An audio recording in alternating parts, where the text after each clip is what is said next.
Yo, what's going on, everyone? Welcome in to a brand new episode of Snaps. I hope everybody's having a wonderful Friday. We got a college football playoff Final Four that is set. I am TBob and Aaron. He is Aaron Murray. Today is the day of the Duke's Mayo Bowl. And Aaron will be calling the Duke's Mayo Bowl. Of course, if you're just listening to Snaps for the first time, Aaron has never really eaten mayonnaise except for on fries. He claims he's never had it on a sandwich, never had it on a burger. And he's going to have it on multiple things today. I did. I don't want to. Well, I don't know. I'm sorry. I read it on my radio show, but I figured that was safe, right? I mean, that's not. Yeah. Because I was talking about your plight.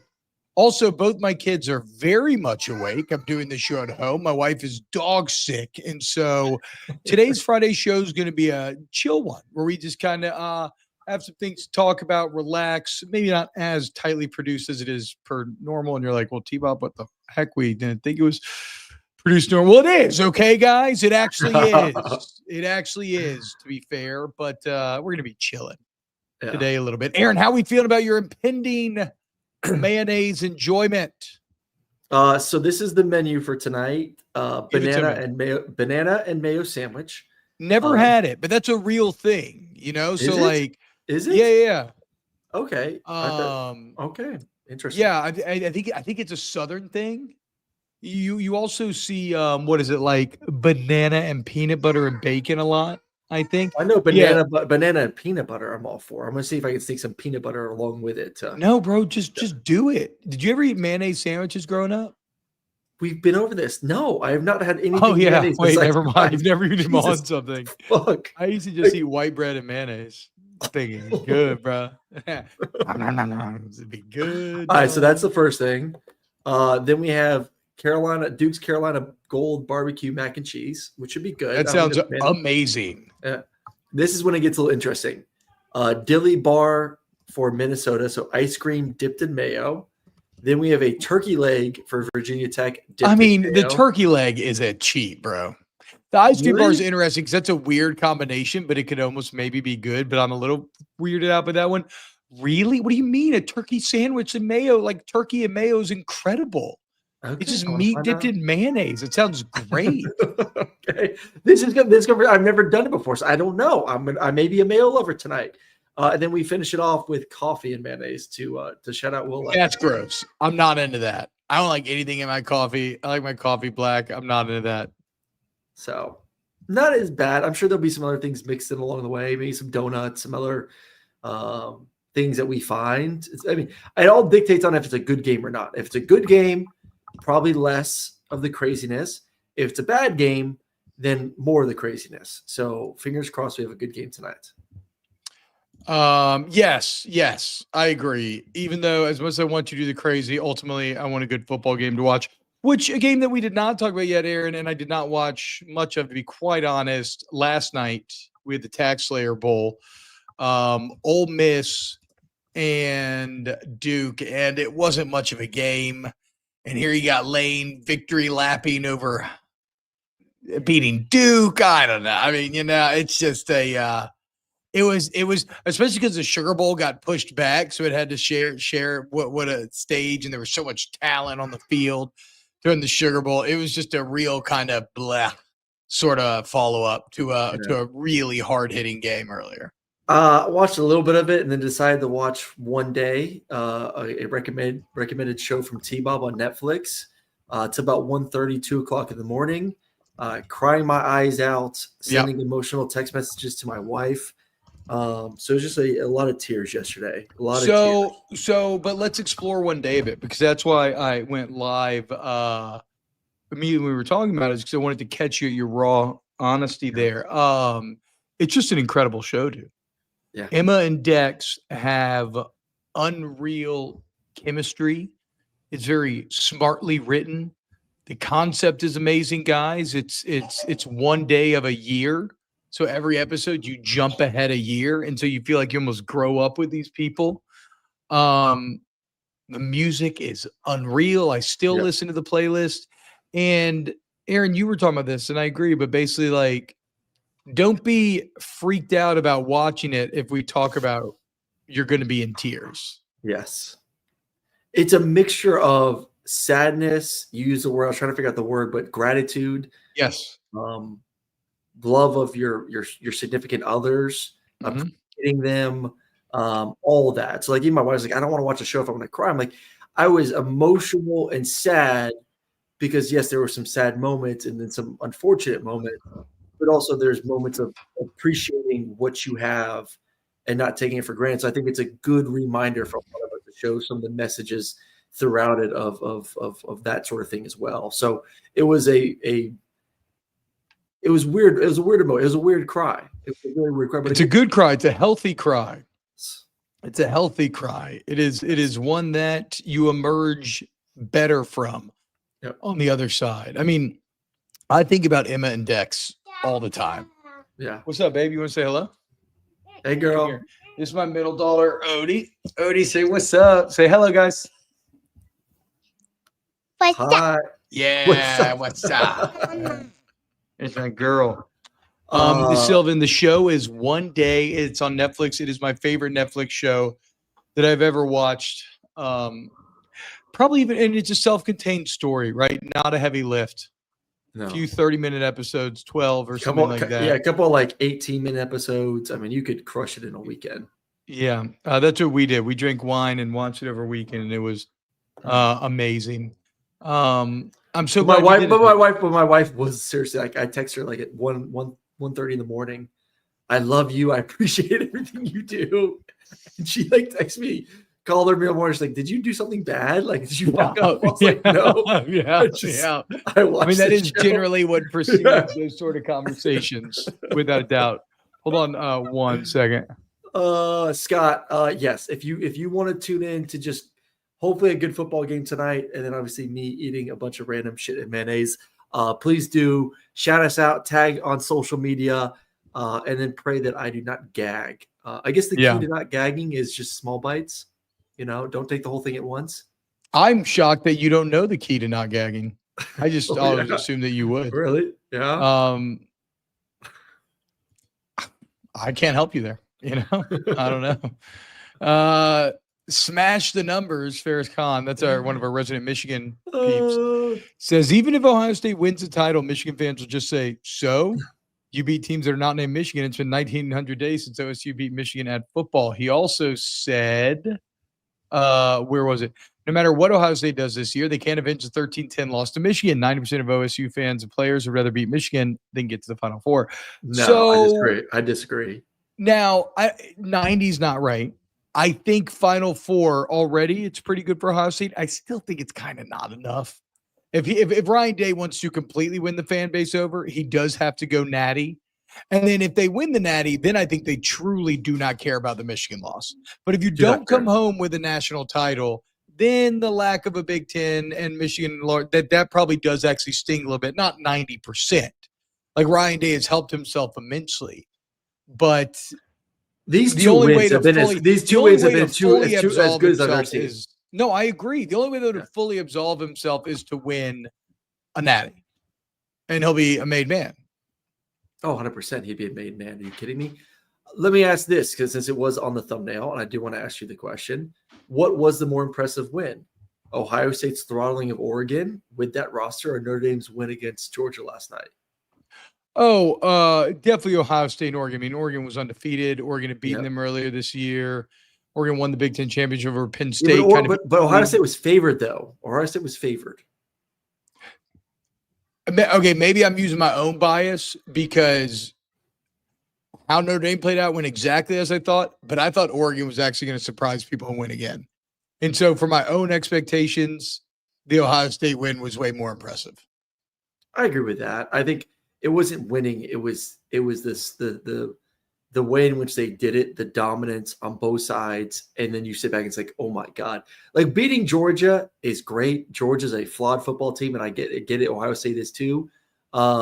Everyone is beating Georgia's not beating Oregon though. I mean, Oregon hadn't gotten beaten all year. No, exactly. And Notre Dame's a good football team. And there were some mistakes that you could say maybe the game's a little bit closer, but to just sit back and watch the raw pounding in which Ohio State gave it to Oregon Hey now. was a little bit different. What? Like, that was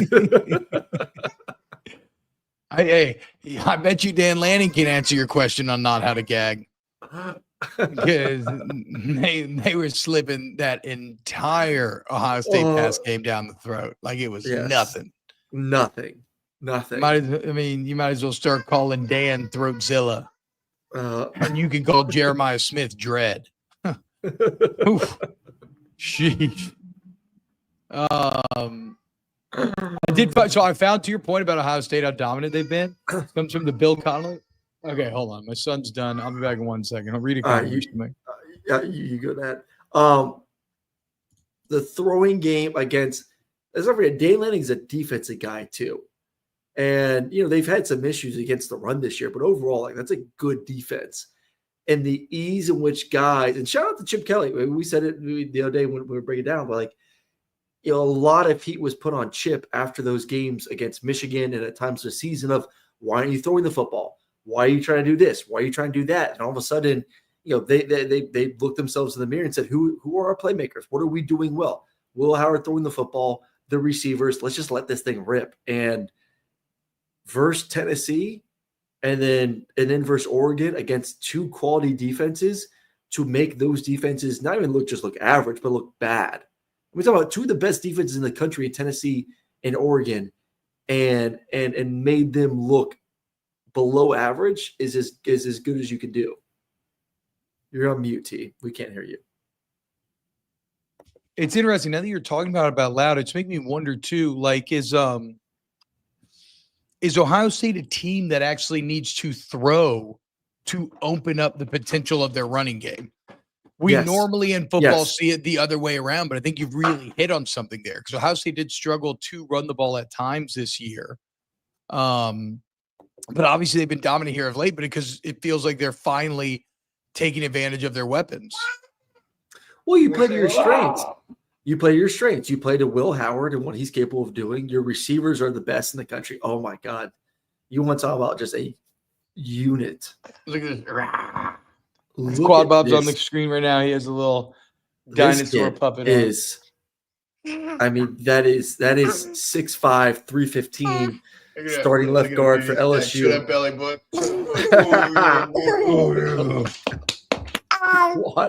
Quad. What's up, Quad? Say hello, then you're up. Say hello. All right, you're out here. Go play with your sister. Oh my God, what a unit! Good for him.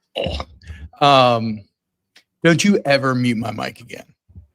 I unmuted your mic. Yeah, good. Don't you ever mute my mic again without asking me.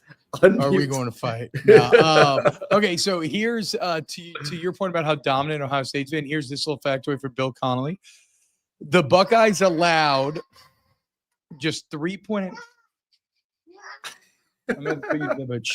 The Buckeyes allowed just 3.8. Hold on, guys. A minute. Hey, for those that don't know, TBob has 3 kids, ages 2 to 6, and he's solo today with the kiddos. So we do appreciate TBob even having some time. I am luckily enough to be in a hotel room getting ready for this game, and my wife is dealing with my 2 little monsters at home solo right now. So shout out to Sharon as she deals with Maddox and Miles. We'll get the stat from T. Another big thing. Oh, here we go. All right, I'm back. Sorry. Okay, so here's what I'm gonna do. If he comes back out, I'll put him in their room. I said, y'all play in here. If he comes back out, I'm just dumping him in the crib, and he's gonna have to deal with it. All right, here we go. Hey, screw sensitive parenting. That's it right there, baby. What do you mean by that?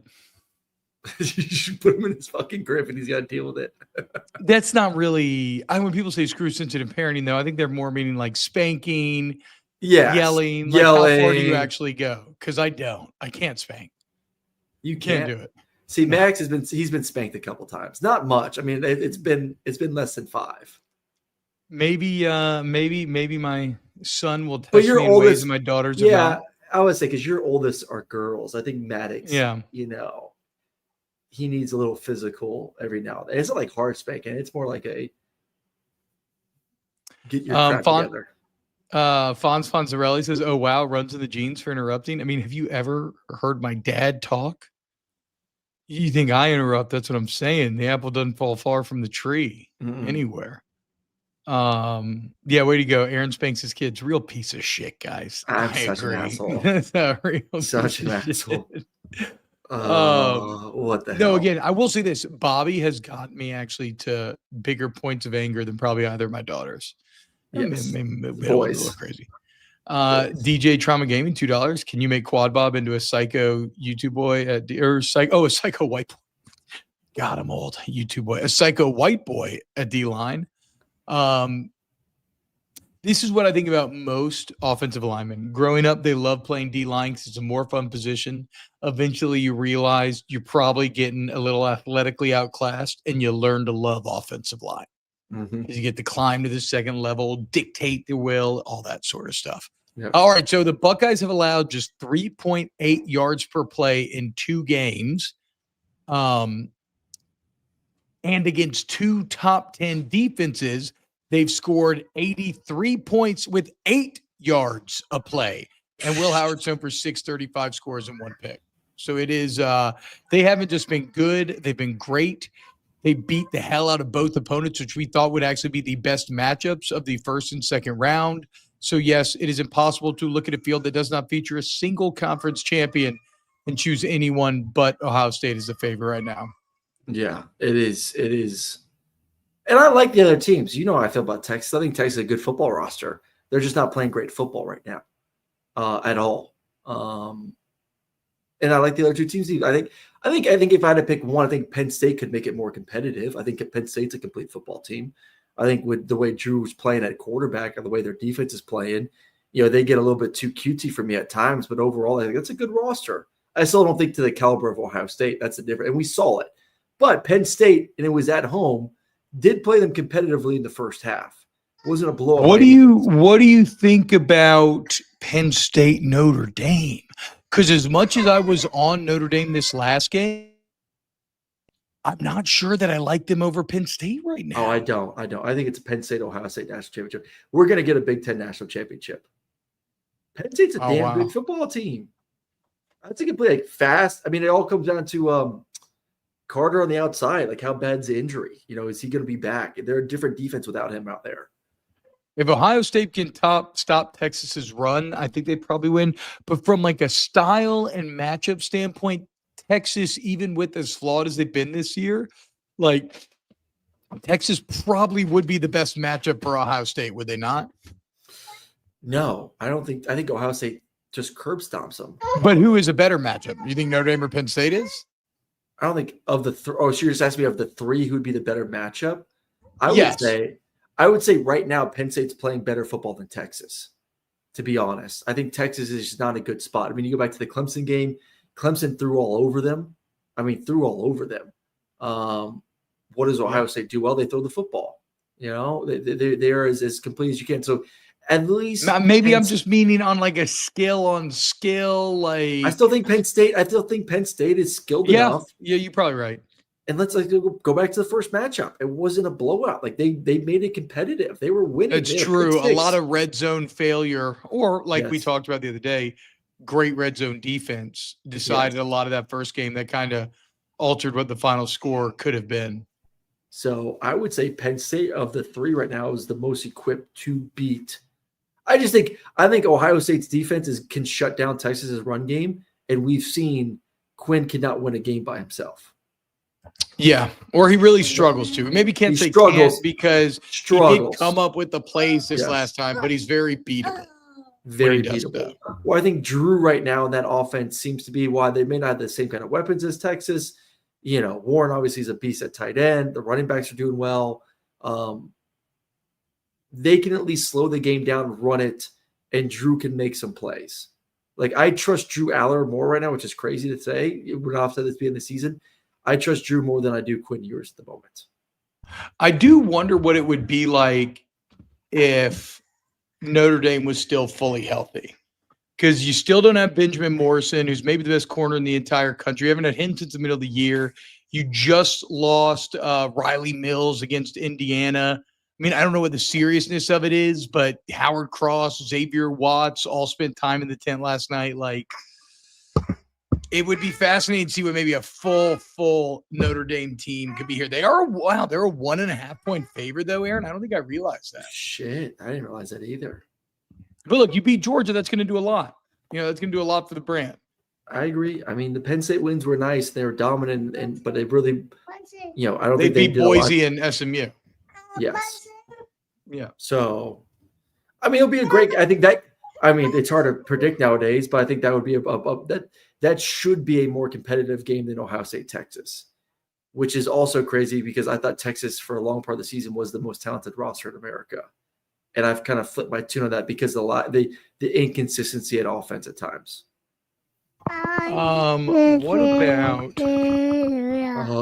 What about this report that I just found online here? This is from ESPN.com. Look at this, Aaron. Indiana quarterback Curtis Rourke played on torn ACL for the entirety of the 2024 season. What a beast. Are you kidding me? Like, you want to talk about celebrating toughness? It says that Rourke tore his ACL, missed Ohio's final 3 games last year. I guess just never got it fixed. And he also, remember, he only missed that 1 game this year after the surgery on his thumb. Did you see the picture of his thumb, too, from the Notre Dame game? Okay, I want your perspective on this because I want to see if you can tell maybe how painful this would have been because his thumb looked god-awful. Let's just give it up for Curtis Rourke an entire year on a torn ACL. I mean, don't really need it, I guess, besides lateral movement, which is somewhat part of the game. I mean, I don't know how the hell he did it. I mean, that is. Okay. Here is Rourke's thumb. Does that look overly messed up to you or no? Yes. All right. That's what I thought, dude. Oh. It's like, how does he grip the football? How badly would something like that potentially affect you on your throwing? It looks like a thumb from Rings of Power, the weird looking people. Yeah, exactly. It's what are those people called in Rings of Power? The orcs? Are you talking about orcs? Yeah, the orcs. It looks like an orc thumb. Yeah, the orcs, man. I haven't God, it's so funny. I just take orcs for granted. Okay. But okay. 1 minute, he's getting crib dropped. Don't spank him, T. Don't you spank him. Yeah, that is as ugly as a thumb as you could possibly get. Another big thing today that came out. I don't know if I can find an article right now, but college football potentially allowing players 5 years to play college football. Or this is all athletes, not just college football, but all athletes. Used to be the rule, and it still is now. You get 5 years to play 4. So you take into account the red shirt. Well, now you have all these guys with waivers, guys finding ways to get extra years. Obviously, the Pavia situation. And then now, T, it looks like you're going to now have the opportunity to play 5 years as a college athlete. Wait, what? Yeah, you're not seeing this? That they're seriously considering allowing players to play for 5 years now. Why? Wait, I mean,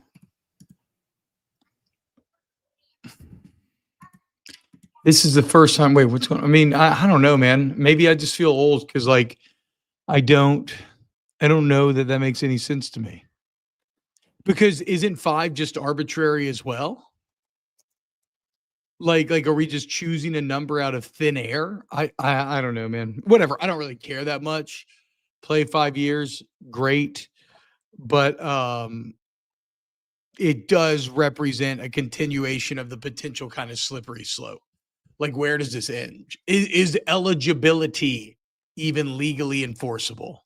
It's just a true minor leagues at that point. You can stay as long as you want, and then yeah, you know, if a team wants, if you want to move on to the draft, or a team wants to draft you, they can just bring you up. Ooh, I mean, part of the allure of college football is the personnel turnover. Yes. It's the constant creation of new stories and new legends and these superstars that burn so hot and bright in your life for a short amount of time, or these unsung heroes, these kind of team guys that only the local fans know, but they go on to be whispered about. Like the turnover is a good thing. It is a good thing. Bo says because some players like Johnny Football were never going to be pros, so college football is a professional career. I get it. That was me. I understand that. But you lose a big element of college football to me if you don't have that constant turnover. Black freshmen and seniors. Can y'all explain to me how Oklahoma State could have that 27-year-old quarterback a couple of years back? Wasn't it, what's his name? He got drafted the first round. I'm drawing a blank right now. But he played professional baseball and then came back. Brandon Whedon? Brandon Whedon. Yeah, Brandon Whedon.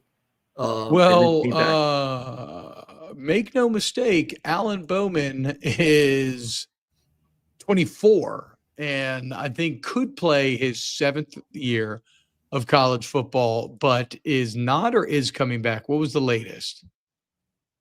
Mm-hmm. I mean, the Pavia situation makes sense to me. I mean, they are truly not, a JUCO is not under the jurisdiction of the NCAA, so those should not count towards an NCAA year. It's a crazy loophole. The argument that seems like, well, the argument that seems like it's going to destroy eligibility is everything is described as being you cannot cap a player's potential to earn, which I fully agree with.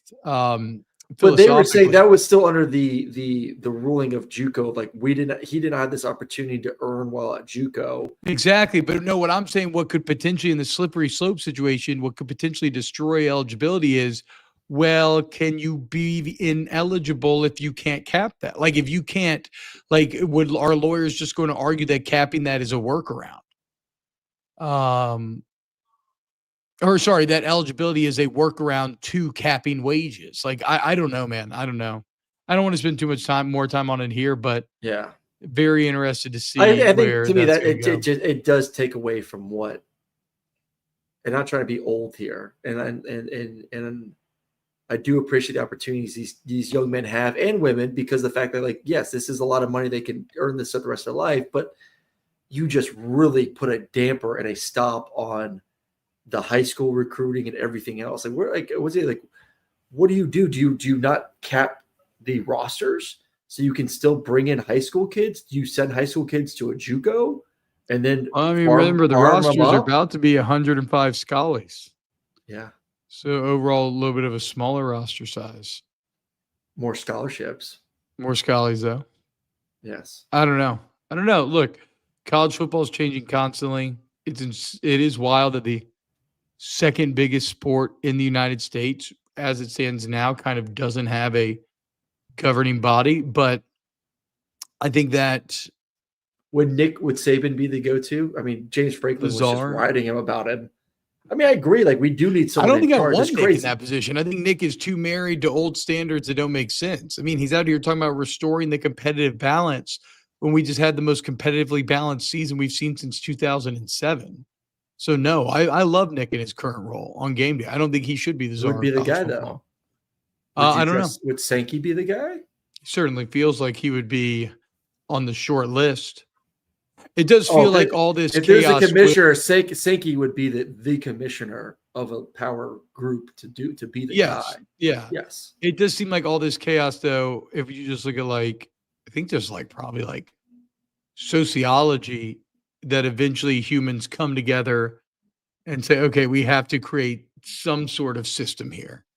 And so I think, again, I don't know the timeline on it. But who's the person that makes that decision, though? I guess it would be the commissioners. They come together and say, we need a governing body and we need something. I mean, look, you see coaches already teaming up, trying to lobby and stuff, commissioners, everything else. The federal government's not going to help you.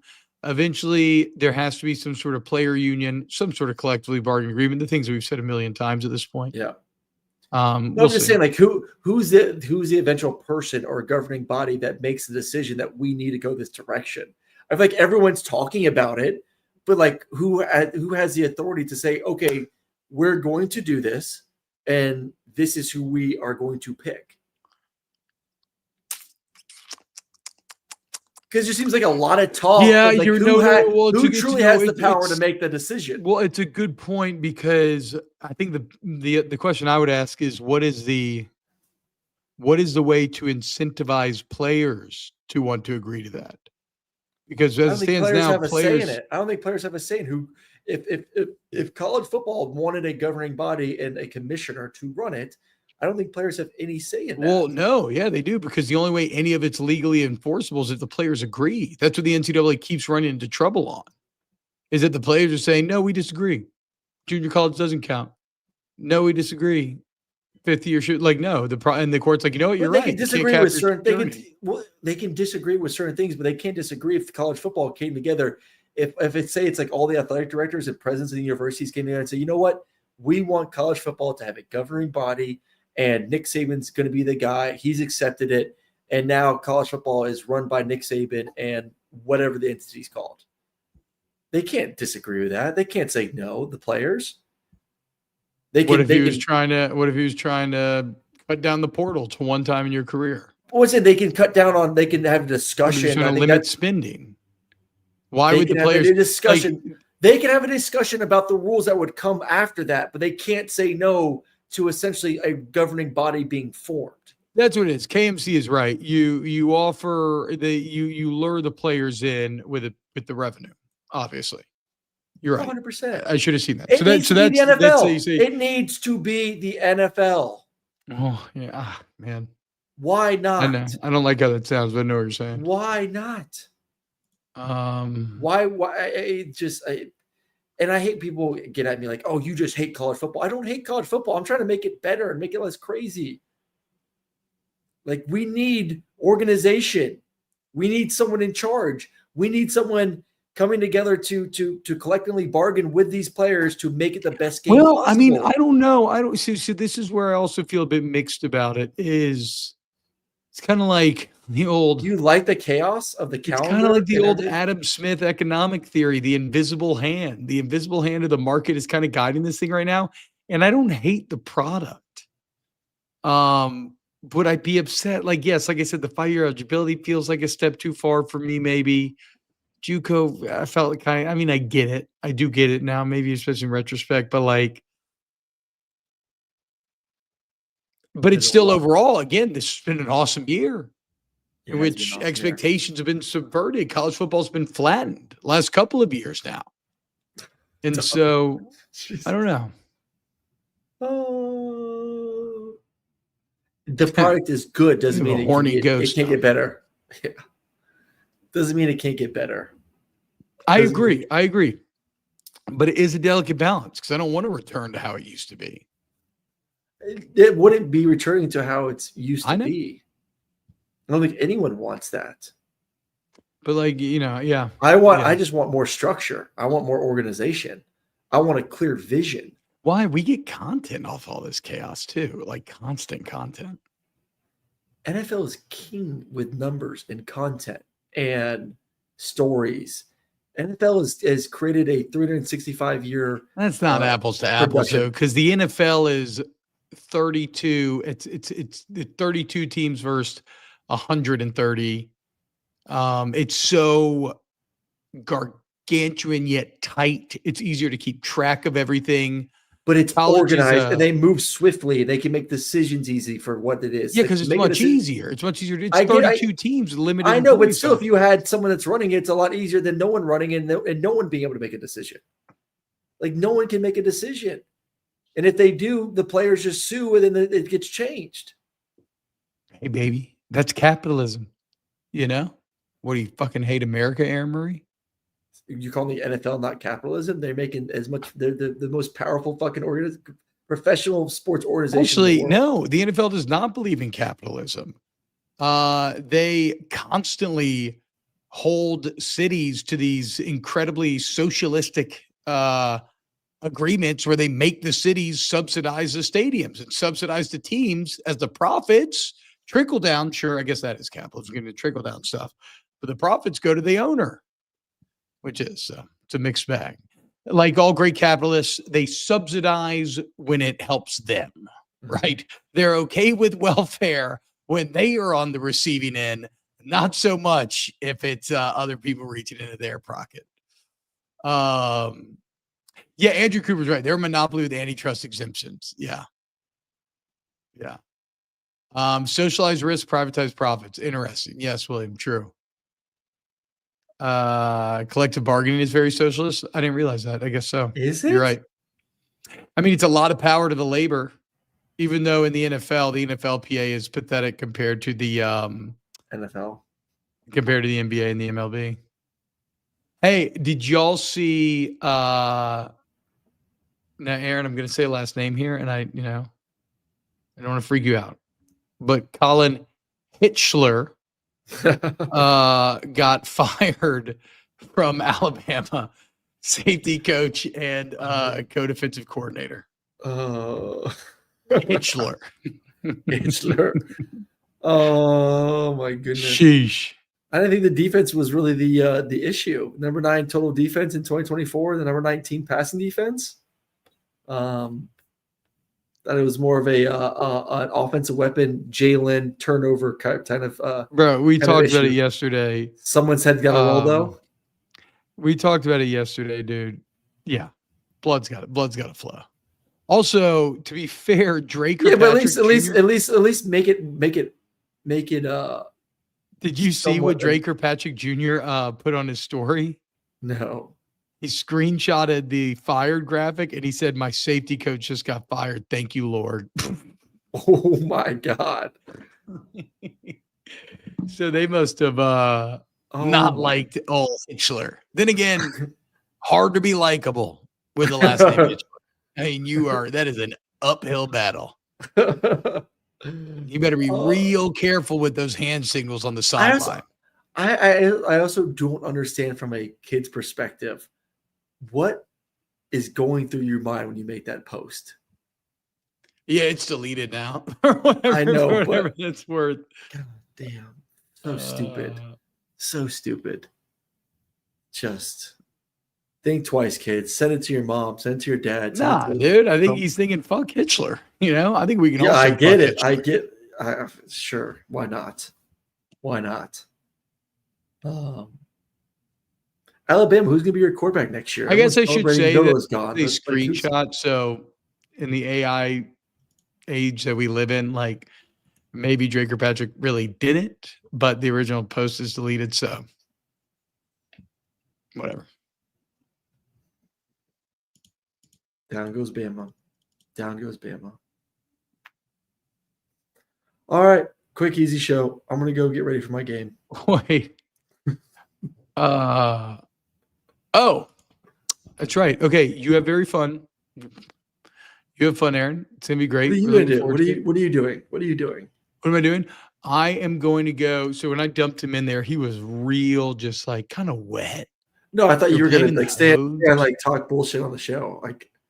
Oh, no, not today. I really would. But I don't know that I have a ton to talk about. I'm going to go see Nosferatu tonight, I think. And I'm excited for that. The Dracula movie, Dracula. Oh, nice. I want to suck your hog. Pull down those pants, Aaron. I'm excited for that. Hey, what's up, baby? Odie, what are you excited to do today? You want to tell everybody? Why don't you tell everybody? What are you excited to do? How about this? What is your favorite character in Skeleton Crew? What's your favorite thing in Skeleton Crew so far? Star Wars. Yeah, anything?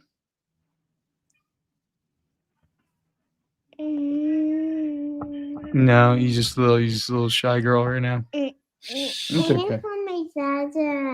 Oh, you just want your dad now. Okay. Well, you can have your dad now. I'm coming. All right. Y'all love y'all. Later, guys. Duke's Vomit Bowl. There it is. Congratulations. Good luck, Aaron.